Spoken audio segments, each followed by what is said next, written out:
Are you tired of crystal clear pop productions, but don't want to spend hundreds of dollars on the latest lo-fi gear? Or do you need a more practical solution for your effects pedal mass? Are you struggling to create an accompaniment?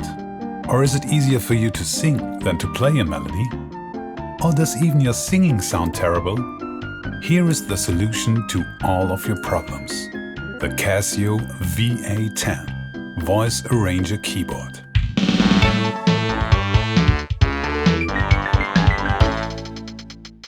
Hello and welcome to Keen on Keys. It took a while, but as promised, here is the Casio VA-10.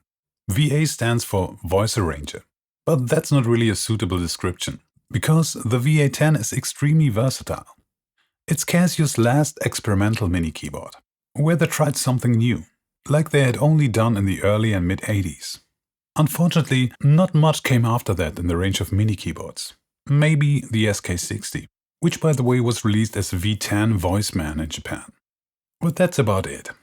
Of course, we have some typical features like 32 mini keys, 100 tones with mostly 6-note polyphony, 12 rhythms with fill-in, 5 drum and effect pads, and 6 demo songs.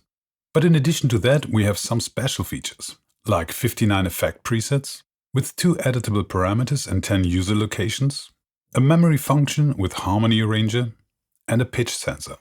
On the back there is a mic input, a headphone output, and a power socket. It runs on 9 volts negative center or on 6 AA batteries. It has 2 speakers, because most of the effects are stereo. It was released in 1993 and was sold at a price of £149 or about $180.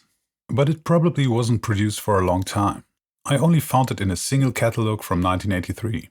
And 6 months later it was no longer in the range. It's therefore hard to find on the used market, and if it is, it's quite expensive. So let's see if it's worth the money. But first I have to clean it and take a quick look inside.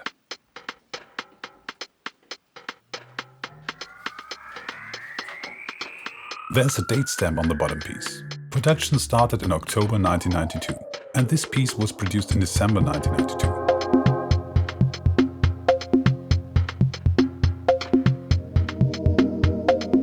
We can see 2 ICs on the motherboard.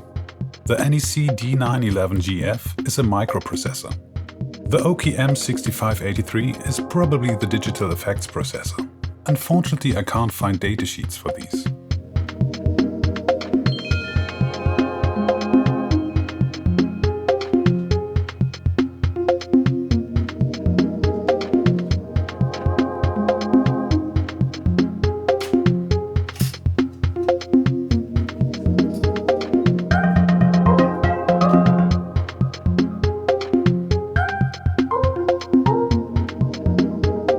There are 2 large ICs on the other side of the mainboard. This is a power amp, and this has to be a RAM chip. Now it's time for a proper cleaning with water and soap. And of course I remove the crumbling foam. Finally I clean the contacts with isopropyl alcohol and put everything back together again.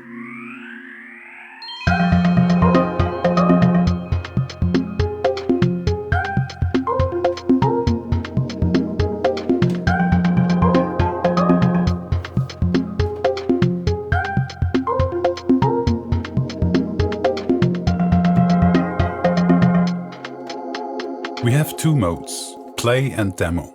In demo mode you can press the highest key to play all 6 demo songs in a row, or press one of the lowest 6 keys to select them individually.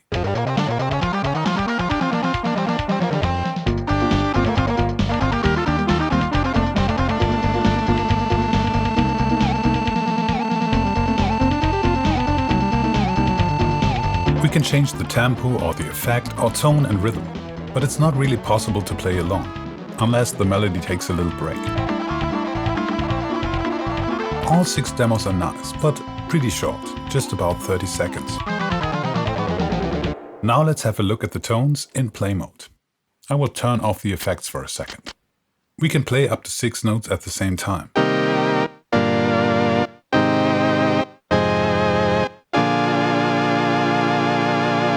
But this is not the case for all of the tones. Over 30 of them have only 3-note polyphony. Which is a pity, because among these are some of my favorites. Ensemble 1, for example. Some of the tones may sound familiar from the early SA models, mainly the sound effects, but also some of the other tones like a wow voice.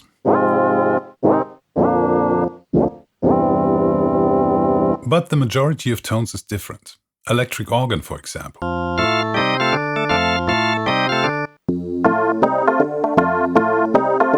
And some of the famous SA tones are missing. Here you can also hear a very characteristic part of the SA sound. On both keyboards, the sound is generated by layering two waveforms, each of which can also have its own envelope. On the SA models, this is often used to create a kind of reverb effect. And that makes up a large part of the character of the SA sound. With a few exceptions, this is completely missing with the VA-10. But it makes up for this with the digital effects, which can change the sound dramatically and make most of the tones come to life.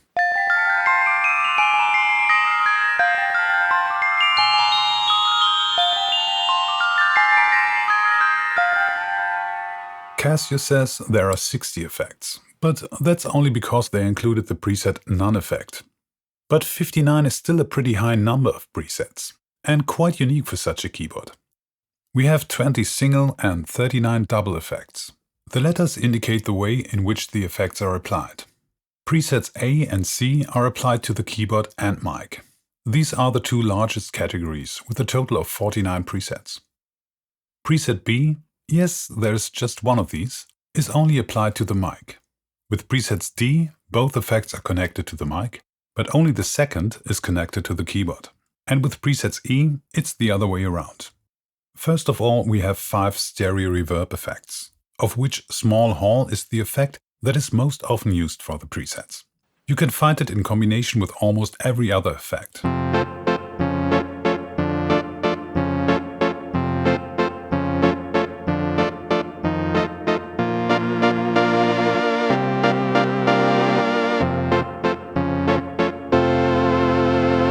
We have 2 parameters to edit the effects. They differ depending on the effect preset and are listed in the manual. In case of the reverb presets, these are volume and initial reflected sound time.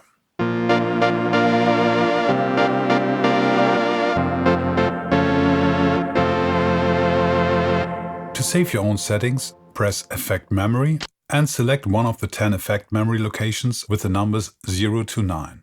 They are now stored in one of the user presets from 60 to 69 and can be recalled just like any other preset.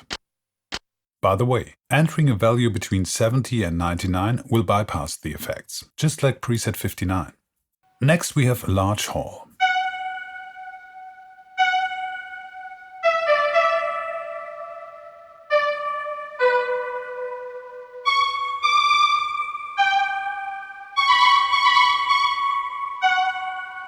Stadium sounds like a mixture of reverb and delay.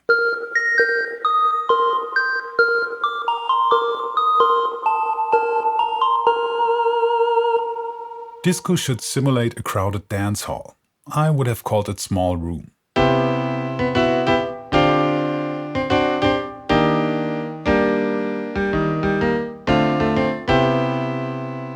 Metallic room is a special effect.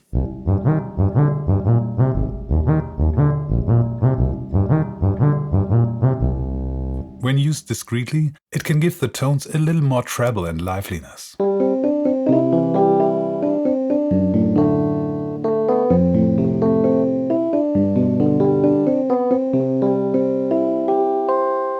Let's move on to the delays. The first one is a simple mono delay, adjustable with delay time and feedback. It's good for clear, rhythmical repetitions.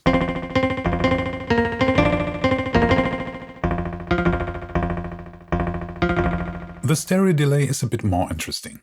It's a ping-pong delay. The echoes can be heard alternately on the left and right.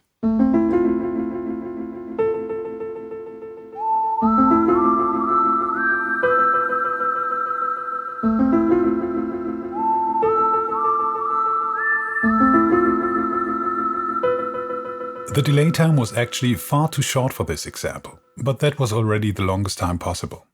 We also have it as a double effect in combination with a small hall.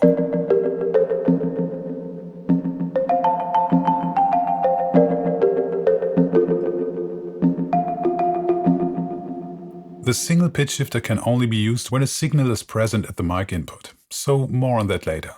Dual pitch is intended to be a harmonizer and consists of two pitch shifters. One is panned left and the other is panned right. The pitch can be set separately, allowing you to create chords.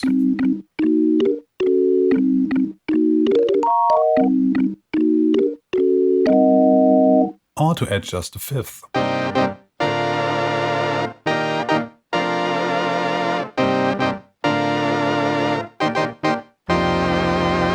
Or a lower octave to give thin sounds a little more substance.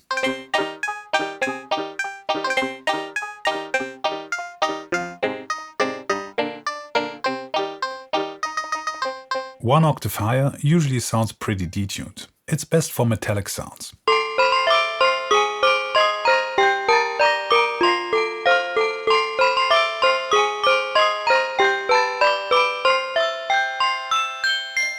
The pitch shifters have a certain latency, and if both are set to the original pitch, this still results in a stereo effect.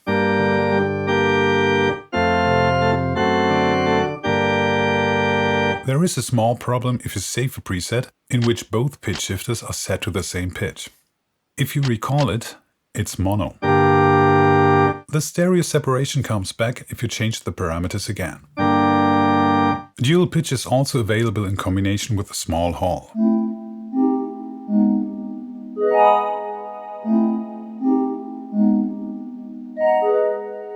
And stereo delay.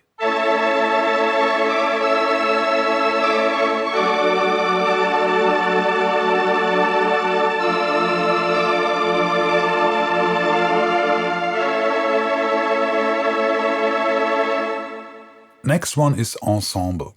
Usually this effect is made of a chorus with multiple stages, but here it works pretty much the same as dual pitch. However, it only allows you to change the pitch by plus minus 50 cents. Good for making the sound wider and fuller like a chorus.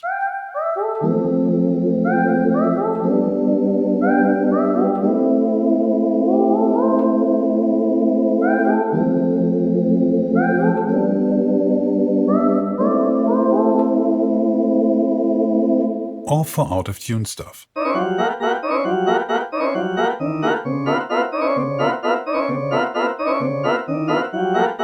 Chorus sounds similar to Ensemble.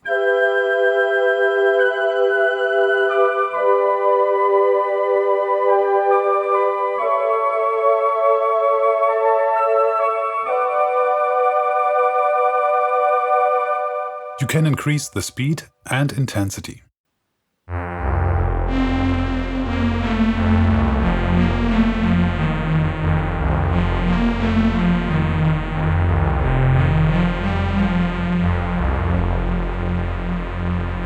Next we have two flangers. They are also stereo. Flanger A is very moderate.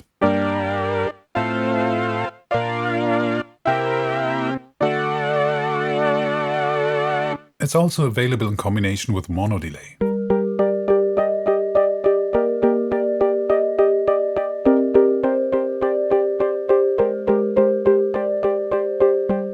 I like it. The initial sound is stereo, but the repetitions are mono and stay in the middle.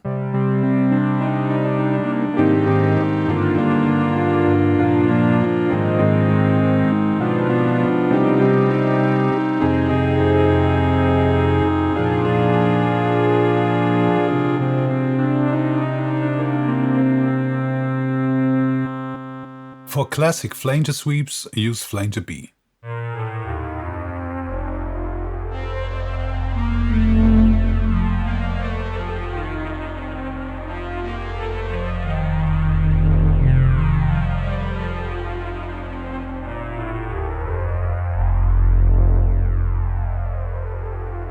It fits nice with choir tones.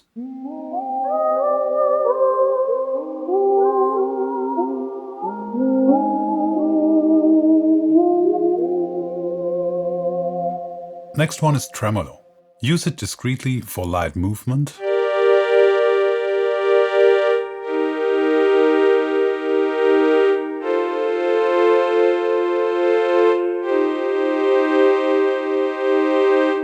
or a little more extreme for chopping or fluttering effects.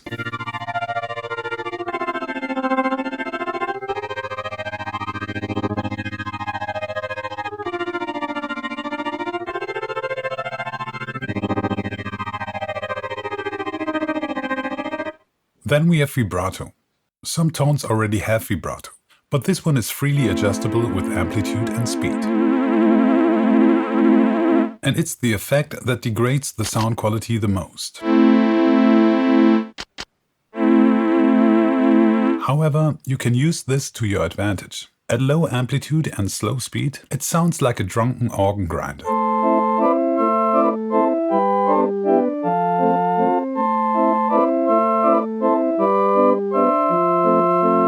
We have a couple of double presets. Of course, vibrato and small hall, which is not the same as small hall and vibrato, cause here the vibrato is only applied to the reverb tail.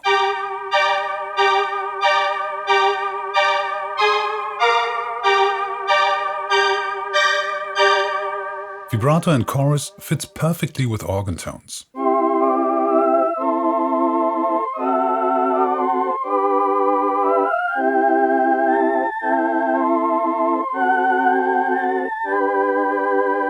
Vibrato and tremolo sounds almost like a Leslie.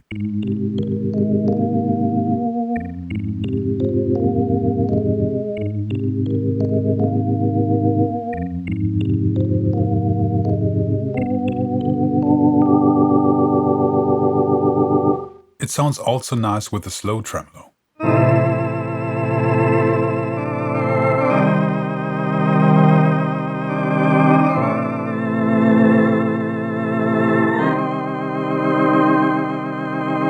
Heavy vibrato has a much larger amplitude, up to an octave. It's more or less a special effect. If you reduce the speed, you can hear the individual steps.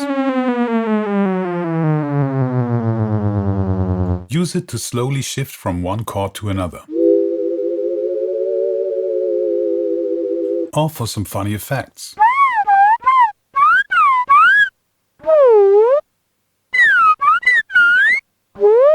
Here's the drunken organ grinder again, but a couple of drinks later.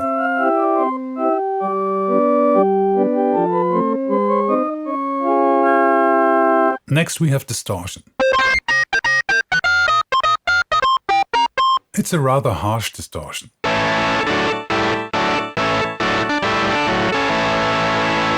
We can only change one parameter, and that is mix. When set lower, it can sound quite okay.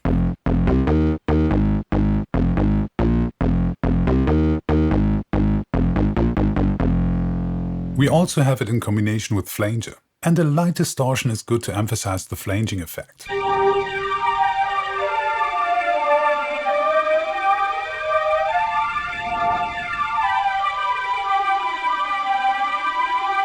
Distortion and Stadium has a different distortion. It makes the sound just a bit thicker. It's more obvious when you play chords.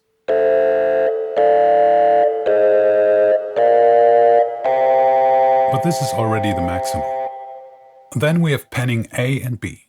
Both move the signal from left to right.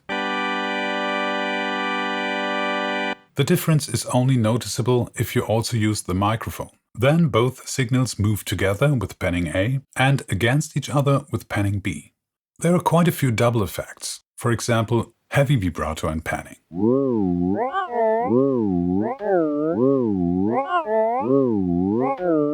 Ensemble and panning has a different, a little less predictable panning pattern.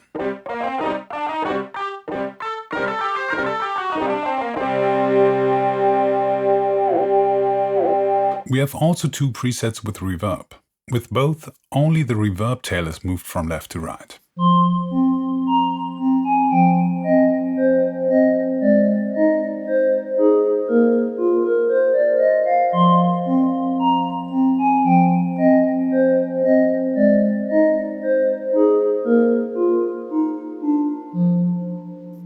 effect is Transpose. We have it in combination with small hall or chorus. You can't compare it to a normal transpose function. This is done with the pitch shifter. If you transpose up an octave, it sounds very out of tune. But if you transpose down an octave, it sounds quite good. It makes the sound softer and duller, with a slightly slower attack.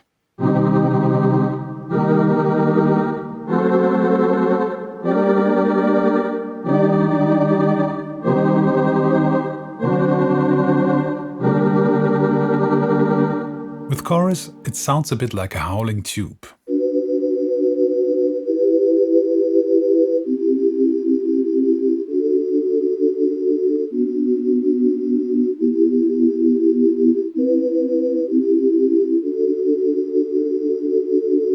My favorite effect is pitch shifter and feedback. It's very special, but still versatile. Basically, it's a pitch shifter and a stereo delay. But these are not simply connected in series. The signal is split beforehand. One part is mixed in unprocessed, and the other goes into the pitch shifter and then into the delay, which is set to 100% wet.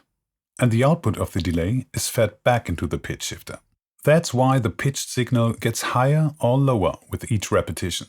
And we get these rising or falling note sequences.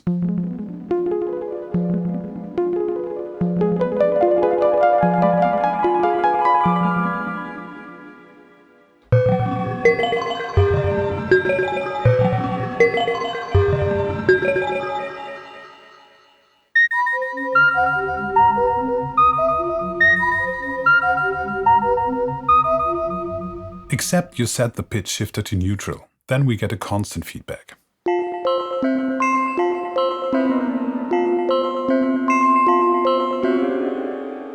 The second parameter controls the delay time. With the lowest pitch setting and a short delay time, you can produce a kind of stereo sub-bass.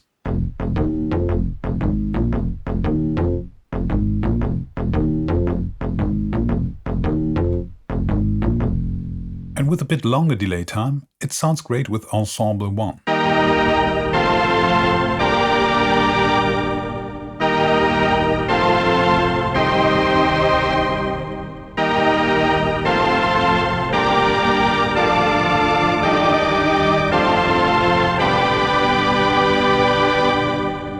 The highest pitch setting makes the sound metallic and sharp.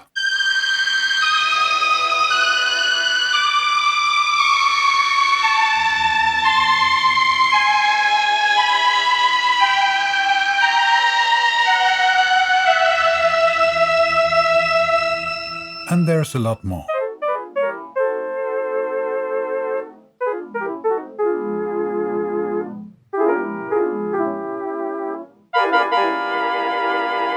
We have a few additional effects that only work in combination with the microphone input. But first I will show you some of the other features. We have 12 simple rhythms with fill-in. First is rock. Disco. Yes, that's a disco snare for sure. 16 beat. Swing 2 beat. Samba. Slow rock. You will hear the rest of the rhythms later on. Tempo can be adjusted in 26 steps, but that's it. No auto bass and chords. But of course you can play along to the rhythms.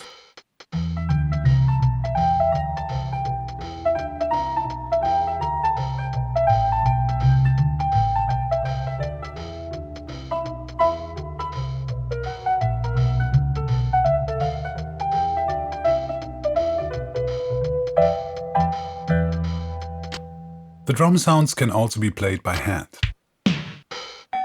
And there is a second set for sound effects. Each of the drum or effect sounds stops the rhythm for one bar. By the way, the digital effects don't work with the rhythms and pads. Next we have a memory function. This is a real-time recorder with a capacity of up to 1300 notes. And you can record up to 6 notes at the same time. But as I said, that depends on the chosen tone.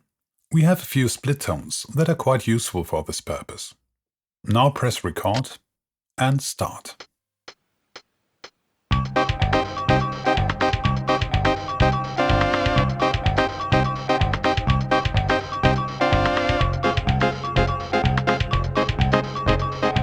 The drum and effect pads are not recorded, as well as tone, effect or rhythm changes, but you can add a fill.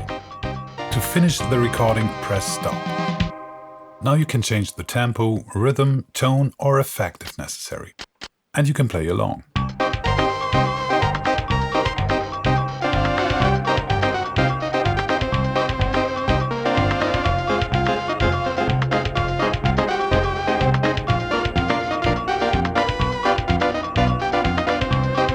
You can add a fill or change the rhythm during playback, but you cannot turn off the drums.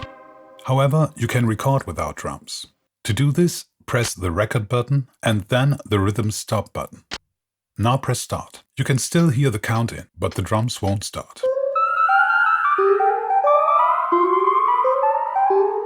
Unfortunately, it's not possible to loop the recording. You will have to do this manually.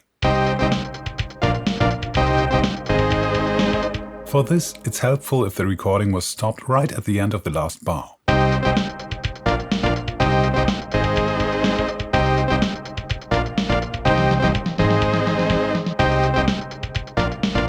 The recorder is nice to have, especially in combination with the split tones. But it has one more trick up its sleeve, and that's the harmony arranger.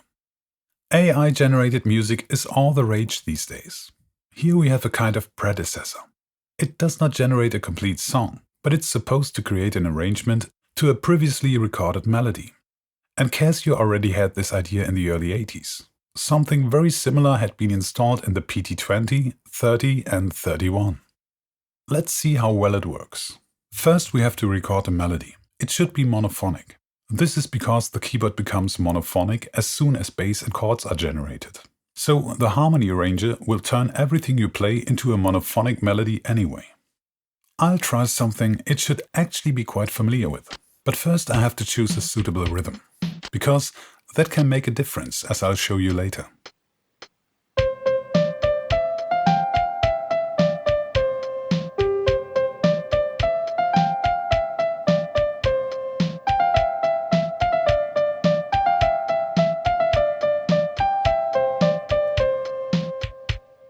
If you have played a bit sloppy, quantize the melody. It uses a 16th note resolution, so you can't quantize triplets. And it only works properly with monophonic recordings. If you apply it to a polyphonic recording, it becomes monophonic. Now if you press this button, the harmony arranger calculates a chord sequence to the melody. How long this takes depends on the complexity and length of the melody. The 3 LEDs indicate the progress. If the third green LED goes out, the chord sequence is complete.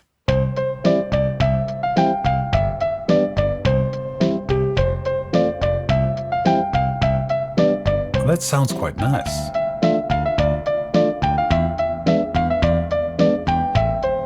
The second part is interesting. But if you don't like it, push the button again and another chord sequence will be created. 4 different chord progressions are possible, and these could be the same, partly identical or completely different for each of the 12 rhythms. So let's try it with 16-beat. I will shorten this a bit.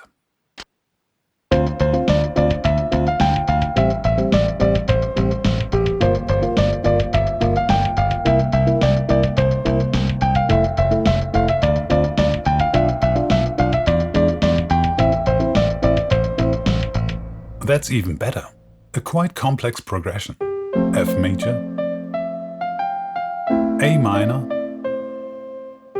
G minor 7, C7, F major 7, D minor 7, B diminished, E minor 7, A minor 7. That's exactly my cup of tea. I love to arrange well-known melodies with chords other than the original ones. But I'm also very happy that Casio has built in a melody off switch, so that I can play completely different melodies to the chords. That's fantastic. Maybe I changed the rhythm again. Begin could be nice. This of course doesn't change the chords now. That would only happen if I pressed the harmony arranger button again. I will also change the tone.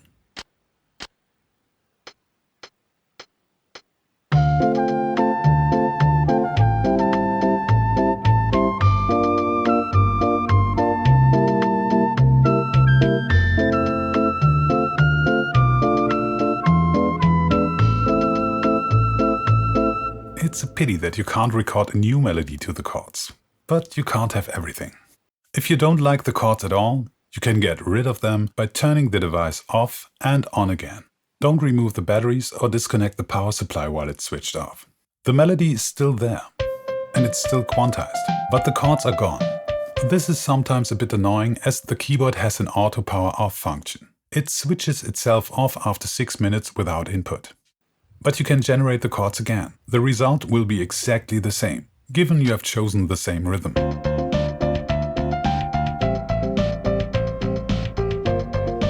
Here are a few more examples with well-known melodies, which should give you a taste of what's possible.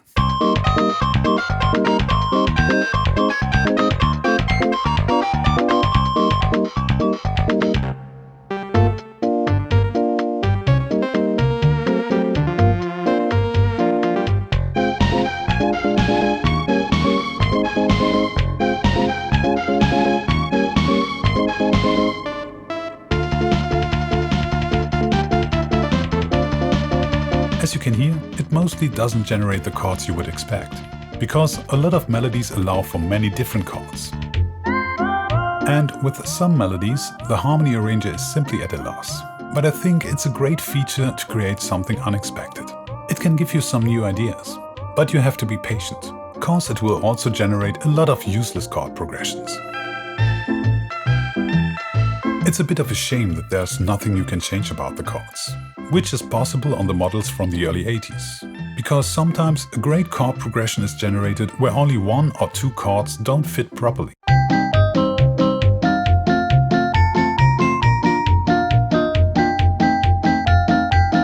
However, there is a very limited way to force the harmony arranger to pick the desired chords. Let's assume you want an accompaniment for a melody and you already know which chords you need. Something like this.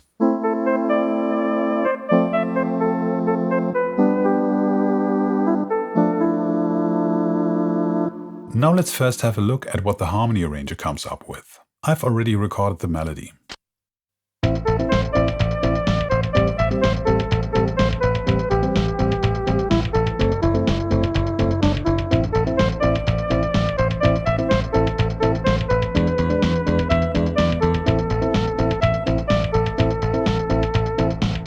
Pretty different, but it sounds okay. But let's assume that you really want the chords you had in mind. Record them as arpeggios, and always play the root note first.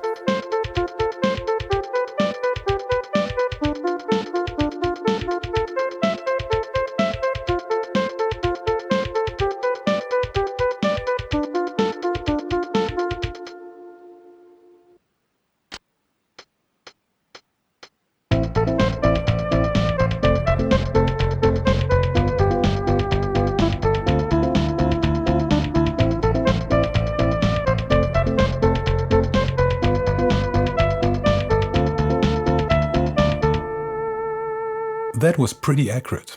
It turned the G major chord into a G7 and the D minor chord into a D minor 7. But that's absolutely okay. However, this usually only works so well with simple chord progressions. Let me show you one more thing. If you record some chords not played as arpeggios, the harmony arranger has also a pretty good chance to pick the right chords.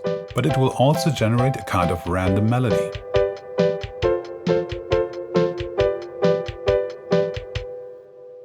With a different rhythm, tone and effect, it sounds quite cute.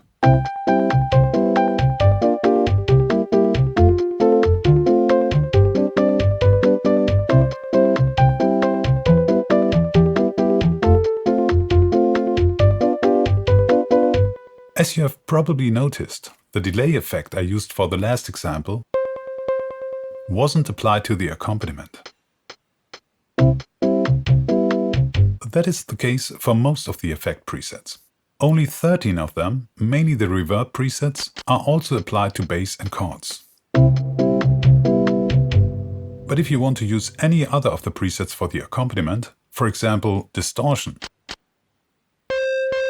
Store it as a user preset. Recall the preset, and the effect is applied to the bass and the chords.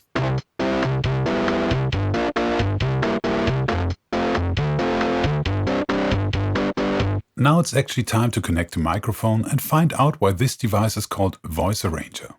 But I'll save that for part 2. That's all for now. Thanks for watching.